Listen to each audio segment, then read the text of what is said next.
प्रिय भैया बहनों, एक बार फिर कृष्णा बाल विद्या मंदिर की ऑनलाइन स्टडी चैनल में आपका स्वागत है। मैं देवेंद्र सिंह आज कक्षा 9 के अंग्रेजी के ग्रामर में सेंटेंस और उसके भाग, सेंटेंस एंड इट्स पार्ट आपको लेकर के आए। सेंटेंस क्या होता है, किसको कहते हैं सेंटेंस? हिंदी में सेंटेंस को वाक्य कहते हैं। A group of words which makes complete sense is called a sentence.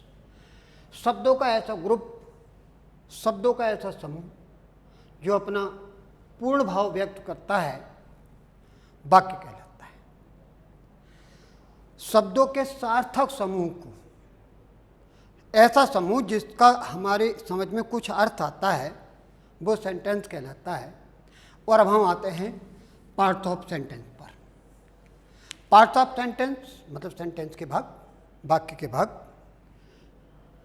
तो छात्रों, सेंटेंस के दो भाग होते हैं। पहला होता है सब्जेक्ट, जिसको उद्देश्य कहते हैं, और दूसरा होता है प्रेडिकेट, जिसको विधेय कहा जाता है। सब्जेक्ट क्या होता है? सेंटेंस में जिसके बारे में कुछ बताया जाए, जिसके बारे में कुछ कहा जाए, वह सब्जेक्ट होता है। प्रेडिकेट, सेंटेंस में जिसके बारे में कुछ, सेंटेंस में जिसके बारे में कुछ कहा जाए, वह प्रेडिकेट कहलाता है। एग्जाम्पल के लिए हम सेंटेंस देखते हैं, राम रीड्स। इस उपरोक्त सेंटेंस में राम सब्जेक्ट है, क्योंकि राम के बारे में बताया गया है, तो राम सब्जेक्ट हो गया। जिसके बारे में कुछ बताया जाता है वह सब्जेक्ट होता है। प्रेडिकेट, सेंटेंस में सब्जेक्ट के बारे में जो कुछ बताया जाता है वह प्रेडिकेट कहलाता है। जैसे इस सेंटेंस में राम के बारे में बताया गया है कि वह पढ़ता है, इसलिए रीड्स प्रेडिकेट है।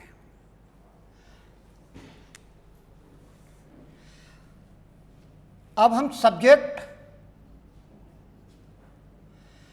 के भाग देखेंगे।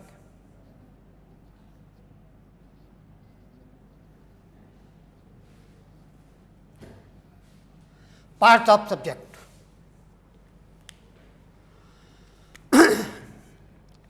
सेंटेंस देखते हैं, he plays.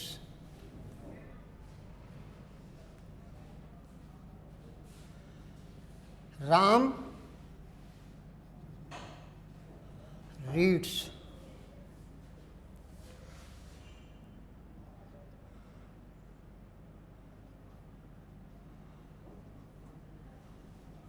Walking is useful।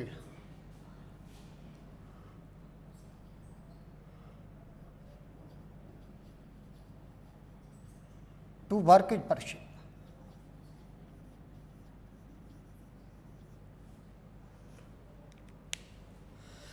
चार सेंटेंस हमारे सामने हैं। पहला सेंटेंस है ही प्लेज, ही सब्जेक्ट है। दूसरे सेंटेंस में राम सब्जेक्ट है। तीसरे सेंटेंस में वॉकिंग सब्जेक्ट है, और चौथे सेंटेंस में टू वर्क सब्जेक्ट है। ध्यान देने पर पता चलता है कि प्रत्येक सेंटेंस के सब्जेक्ट में एक ही शब्द है।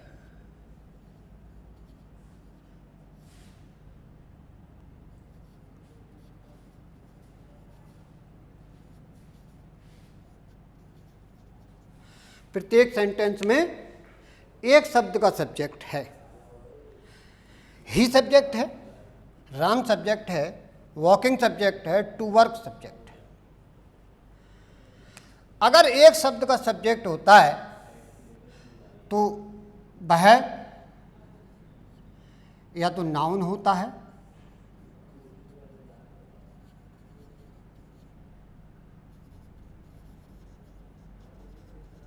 और या प्रोनाउन होता है।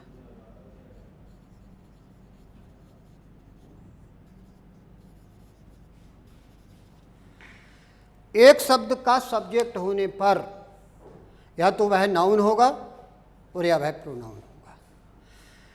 वॉकिंग जेरेंड है, टू वर्क इन्फिनेटिव है। जिस तरह से राम नाउन है उसी तरह से वॉकिंग भी नाउन है, जेरेंड भी नाउन का ही काम करता है। इसी तरह से टू वर्क इन्फिनेटिव है और ये भी सेंटेंस में नाउन का काम करता है। तो इस प्रकार से हम देखते हैं यदि सेंटेंस का सब्जेक्ट एक शब्द का है तो वो या तो नाउन होगा और या फिर प्रोनाउन होगा। आगे चलते हैं। आ boy runs, the dog barks,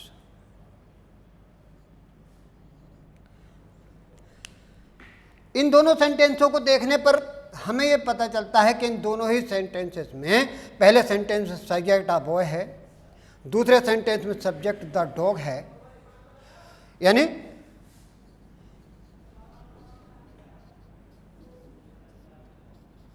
दो शब्दों का सब्जेक्ट है। पहले सेंटेंसों में एक शब्द का सब्जेक्ट था तो वो नाउन या प्रोनाउन। इन सेंटेंसेस में सब्जेक्ट में दो शब्द हो गए तो पहला जो शब्द होता है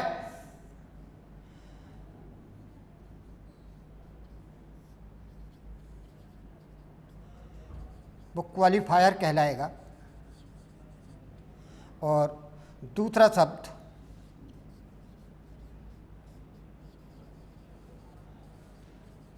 हेडवर्ड या नाउन।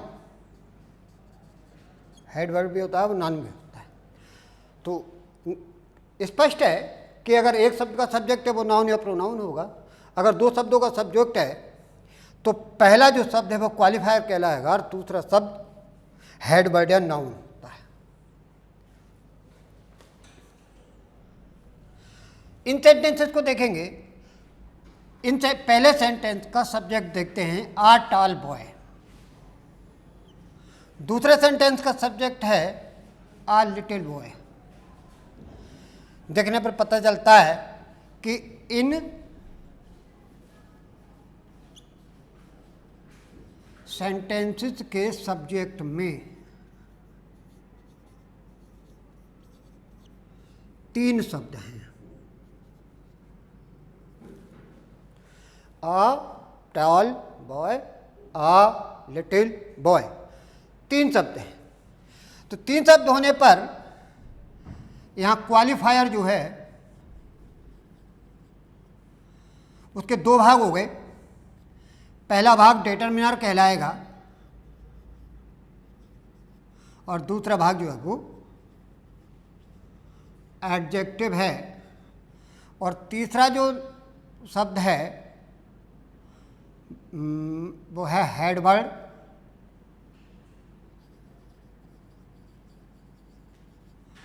इसे नाउन भी कहते हैं। ये हो गया नाउन। आपका हेडवर्ड जो है वो नाउन।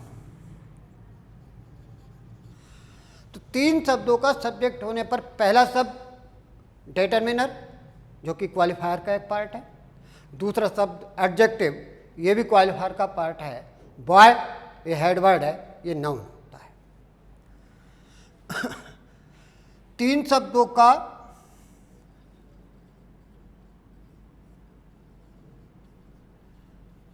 सब्जेक्ट होने पर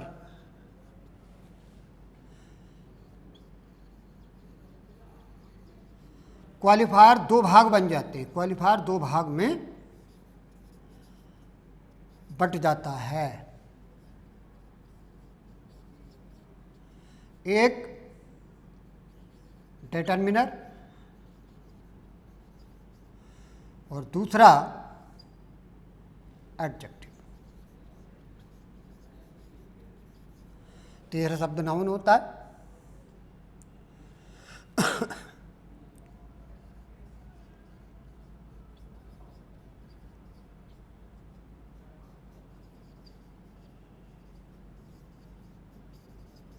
तीसरा शब्द नाउन होता है। अब आगे देखते हैं सेंटेंस, अगला सेंटेंस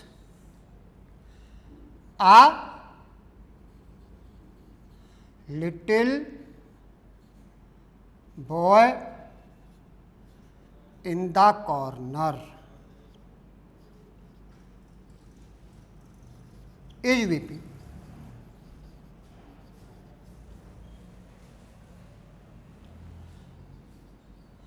आ ब्यूटीफुल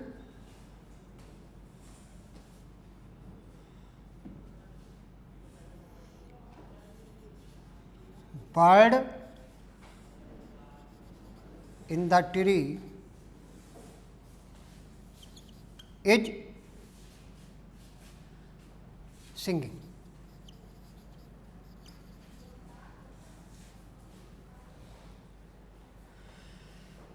इन दोनों ही सेंटेंसेस में सब्जेक्ट जो हमारा a little boy in the corner, a beautiful girl in the tree है। इन दोनों ही सेंटेंसेस में 3 से ज़्यादा शब्द हैं। तो पहला शब्द क्वालिफायर, क्वालिफायर के 2 पार्ट, डिटरमिनर और एडजेक्टिव। डिटरमिनर है आ, एडजेक्टिव है लिटिल और नाउन यानी कि हेडवर्ड जो है वो है बॉय। अब ये जो बचा इन द कॉर्नर,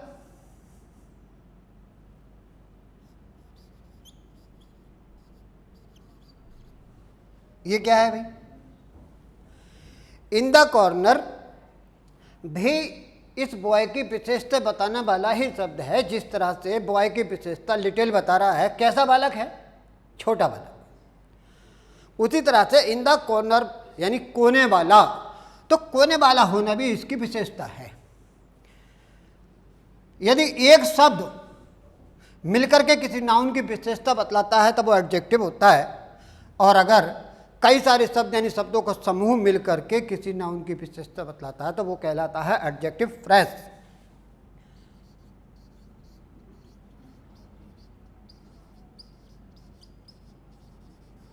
एडजेक्टिव फ्रेज।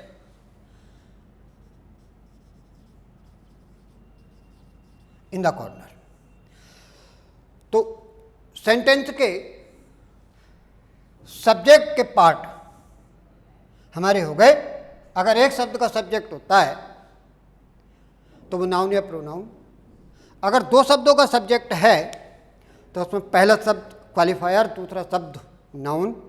अगर 3 शब्दों का सब्जेक्ट है तो पहला क्वालिफायर, क्वालिफायर के 2 पार्ट डिटरमिनर और एडजेक्टिव, और तीसरा शब्द सब्जेक्ट का नाउन होता है।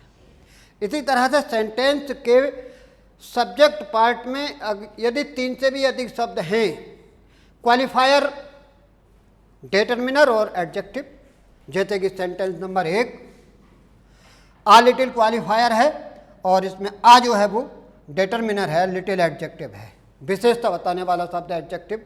तो पहले डिटरमिनर फिर एडजेक्टिव और उसके बाद नाउन यानी बॉय। उसके बाद जो फ्रेश बचा, जो विशेषता बताना एडजेक्टिव फ्रेश है वो है। तो याद रखने की चीज़ है, एडजेक्टिव फ्रेश हमेशा नाउन के बाद आता है और एडजेक्टिव नाउन से पहले आता है। तो इस प्रकार से हम देखते हैं। और फिर नाउन या हेडवर्ड,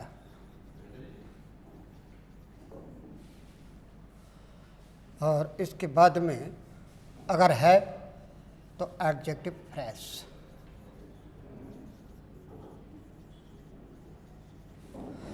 ये हमारे सेंटेंस के शब्दों का क्रम है। यानी सब्जेक्ट जो है, सब्जेक्ट में पहले डिटरमिनर रखना है, उसके बाद में एडजेक्टिव रखना है, उसके बाद में नाउन आएगा, उसके बाद में फिर एडजेक्टिव फ्रेश अगर कोई है तो वो आएगा। जैसे आ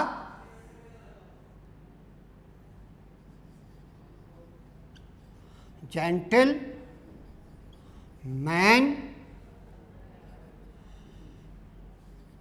in our locality.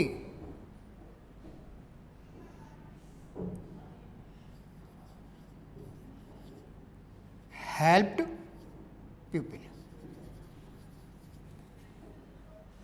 अब a gentleman in our locality helped the pupil. a gentleman in our locality ये सब्जेक्ट है इसका, और हेल्प द पीपल ये प्रेडिकेट रह गया। अब इसके हम आ क्या है, तो डिटरमिनर है,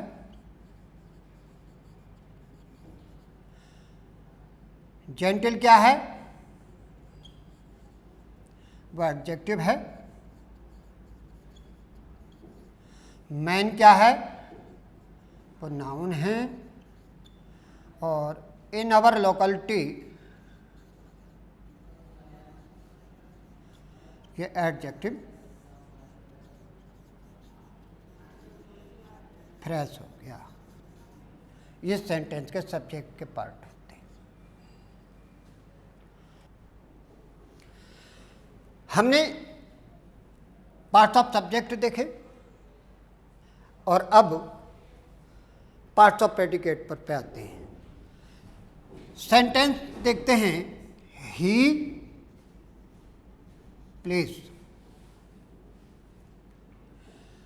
इस सेंटेंस का सब्जेक्ट ही है और प्रेडिकेट जो है वो प्लेज है। प्लेज वर्ब है।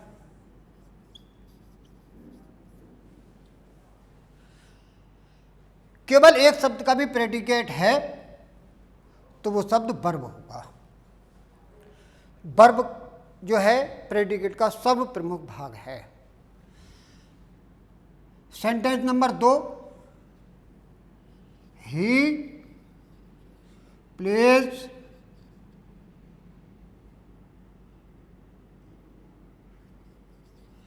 क्रिकेट। सब्जेक्ट ही,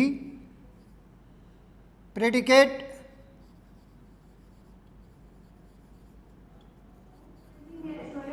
plays cricket.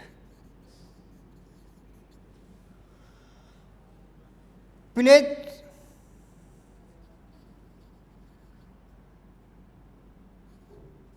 Verb,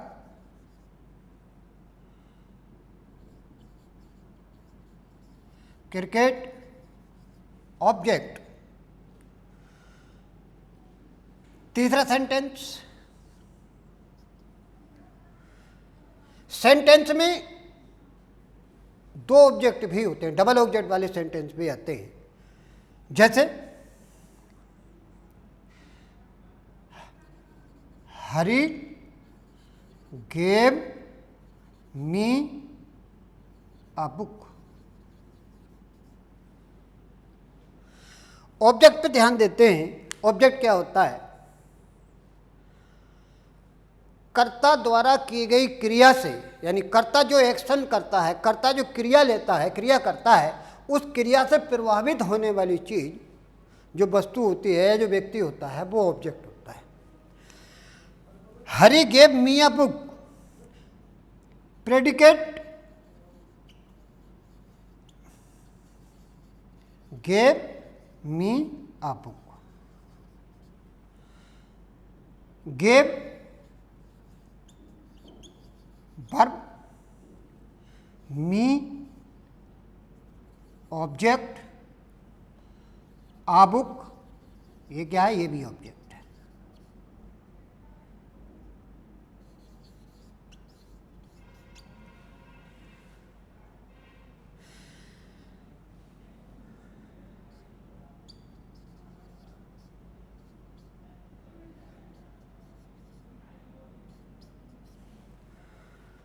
indirect object और डायरेक्ट ऑब्जेक्ट। इनडायरेक्ट ऑब्जेक्ट पहले आता है और डायरेक्ट ऑब्जेक्ट जो है वो बाद में लगाते हैं। Sentence number 4, Hari gave a book to me।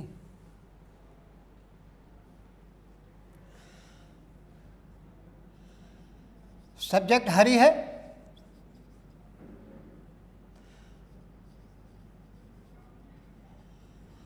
Predicate gave a book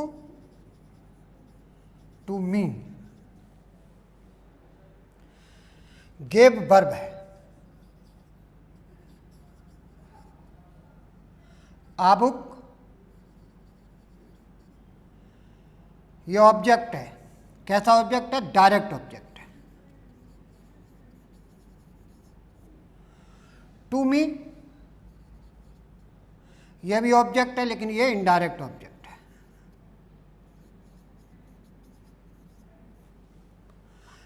अगर सेंटेंस में इनडायरेक्ट ऑब्जेक्ट पहले आया है तो कोई दिक्कत नहीं है, लेकिन अगर डायरेक्ट ऑब्जेक्ट पहले आया है तो इनडायरेक्ट ऑब्जेक्ट से पहले टू या फोर लगाना पड़ता है।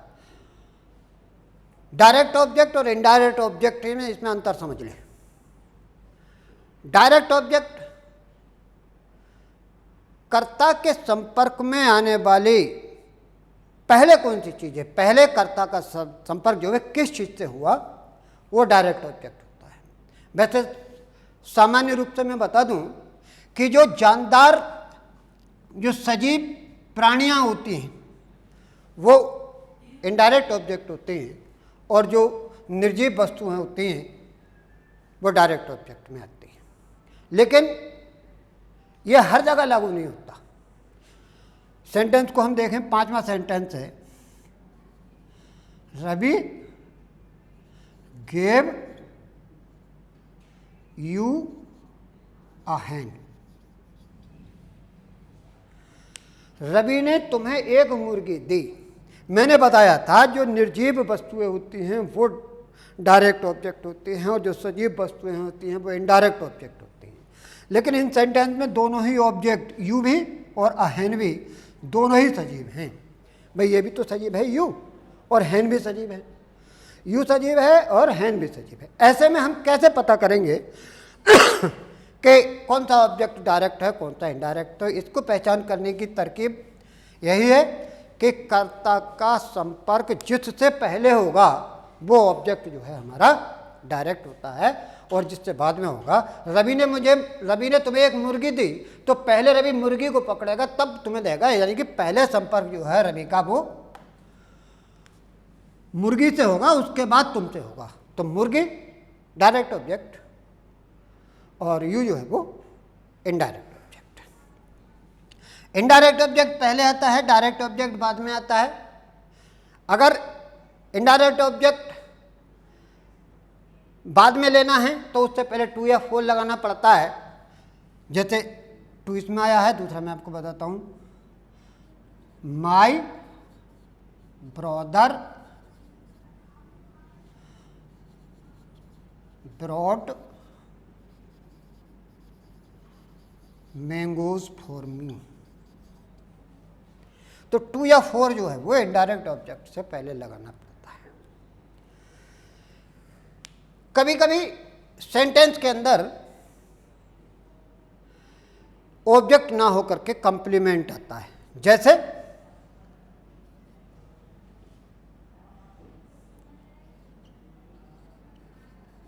सुधा is a teacher.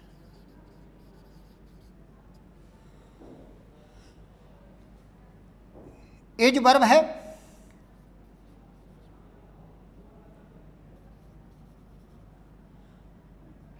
Sudha subject, और इज अ टीचर ये प्रेडिकेट है।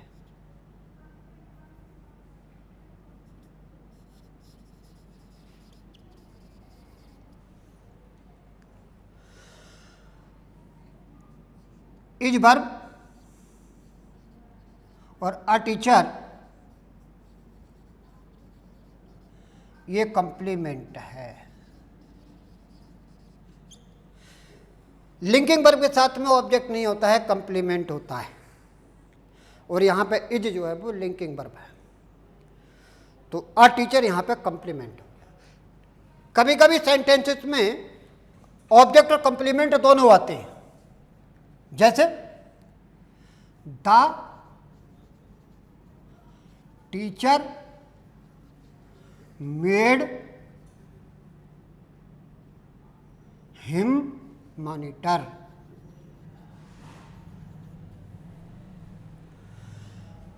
प्रेडिकेट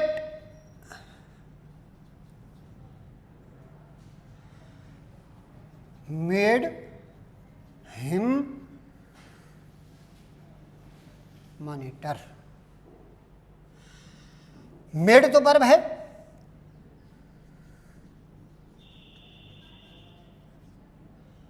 हिम ये ऑब्जेक्ट हो गया, मॉनिटर ये जो है वो कंप्लीमेंट है। तो प्रेडिकेट में ऑब्जेक्ट और कंप्लीमेंट दोनों भी आ सकते हैं।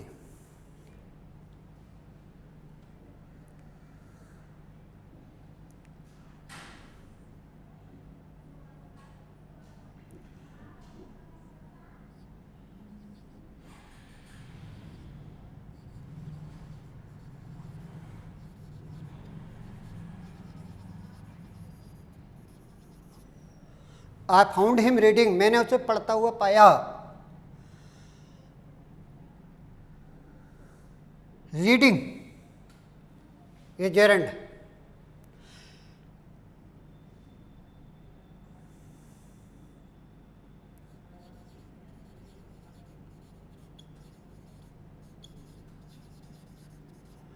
ही वॉन्टेड टू रन, वह भागना चाहता था, ये इन्फिनेटिव है।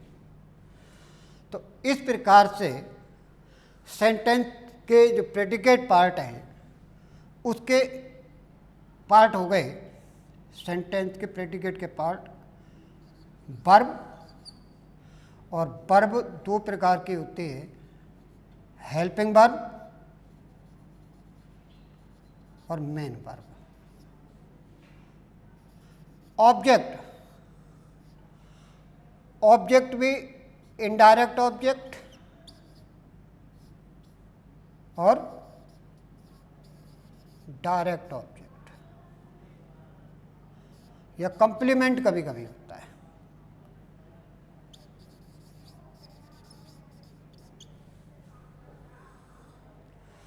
कभी कभी कंप्लीमेंट सिंगल आता है, कभी कभी ऑब्जेक्ट के साथ भी आ जाता है। तो ये हमारे पार्ट्स ऑफ प्रेडिकेट हो गए। सर्व प्रमुख प्रेडिकेट का भाग वर्ब होती है, और ये हेल्पिंग वर्ब और मेन वर्ब होती है। हेल्पिंग वर्ब पहले आती है, मेन वर्ब बाद में आती है। इसी तरह से ऑब्जेक्ट पहले इनडायरेक्ट ऑब्जेक्ट आता है, फिर डायरेक्ट ऑब्जेक्ट आता है। और अगर डायरेक्ट ऑब्जेक्ट को पहले लिखना है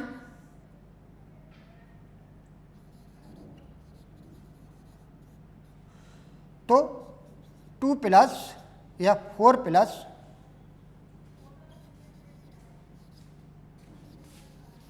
इनडायरेक्ट ऑब्जेक्ट, ये हमारे प्रेडिकेट के भाग हो गए। इस प्रकार से हम सेंटेंस को पूरे रूप में देखते हैं तो उसके पार्ट समझने में आएंगे। सेंटेंस के दो पार्ट होते हैं, सब्जेक्ट और प्रेडिकेट। सब्जेक्ट के पार्ट डिटरमिनर, एडजेक्टिव, यानी पहले डिटरमिनर का प्रयोग होता है, फिर एडजेक्टिव का प्रयोग होता है, फिर नाउन आता है, और इसके बाद में एडजेक्टिव फ्रेज आता है। एडजेक्टिव नाउन से पहले आता है, एडजेक्टिव फ्रेज हमेशा नाउन के बाद आता है। प्रेडिकेट के पार्ट वर्ब मुख्य भाग होता है, पहले हेल्पिंग वर्ब आती है, फिर मेन वर्ब लगाते हैं। इसी तरह से ऑब्जेक्ट है, ऑब्जेक्ट के इनडायरेक्ट ऑब्जेक्ट और डायरेक्ट ऑब्जेक्ट दो होते हैं। अगर डायरेक्ट इनडायरेक्ट ऑब्जेक्ट पहले आया है तो डायरेक्ट ऑब्जेक्ट से पहले 2 या 4 लगाने की जरूरत नहीं है, लेकिन अगर डायरेक्ट ऑब्जेक्ट पहले आया है तो 2 या 4 प्लस इनडायरेक्ट ऑब्जेक्ट लगाना होता है।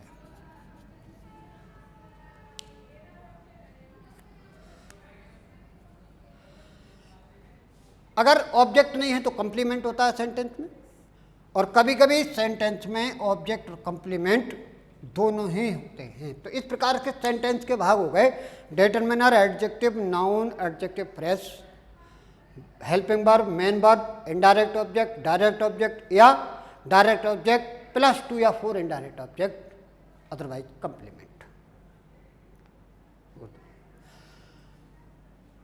प्रिय छात्रों, हमने सेंटेंस और उसके पार्ट देखे। इसके नोट्स पीडीएफ के द्वारा आपको भेज दिए जाएंगे। अगर चैनल पसंद आया हो तो इसे सब्सक्राइब करना ना भूलें, लाइक करें और बेल आइकन वाला बटन दबाना ना भूलें। Thanks for watching.